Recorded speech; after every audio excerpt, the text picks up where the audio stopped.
মধ্যরাতে হঠাৎ কেন মহাখালীর সংক্রমণ বেঁধে হাসপাতালে গেলেন আমাদের স্বাস্থ্যমন্ত্রী সর্দার সাখাওয়াত হোসেন বকুল সাহেব। আর সাংবাদিকদের প্রশ্নের উত্তরে কি বলেছিলেন শুনুন ওনারই কাছ থেকে। আমি একটা কথা বলি আপনাদের, যখন একটা মানুষ দুর্বল পজিশনে পড়ে রুগী হয়, আপনি হইলেও বলবেন, আমি হইলেও বলবো। আমি অলওয়েজ রিজার্ভেশন রাখবো যে আমি আরো বেটার ট্রিটমেন্ট চাই। এটা চাওয়াটাই স্বাভাবিক, কিন্তু রুগীদের অপরাধ না।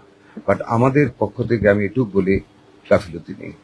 প্রত্যেকটা রুগীর চিকিৎসা চলছে, ওষুধ দেওয়া হচ্ছে, এবং আমরা দেখেন প্রম্পটলি এখন আসছি 24 ঘন্টার ভিতরে আমাদের আইসিইউ চালু করে ফেলতেছি ইনশাল্লাহ। উই আর টেকিং স্টেপস, এমন না যে আমরা শুনে গাফিলতি করতেছি। এটা তো অন্তত প্রশংসনীয় একটা উদ্যোগ। আমরা রাত্রে 12টার সময় আসছি এবং আমরা উদ্যোগ নিয়েছি, এবং কালকের ভিতরে আমরা অ্যাটাচমেন্ট দিব, ডাক্তার, নার্স, টেকনিক্যাল স্টাফ সব দিবে। অক্সিজেন পিএসআই লাগে, আমরা কিনা সেটাও আছে সেটারও আমরা আছে, সেটা আমরা অল্টারনেটিভ বোটলিং এর মাধ্যমে আমরা অক্সিজেনের ব্যবস্থা করতেছি কালকে থেকে ইনশাল্লাহ। দোয়া করবেন।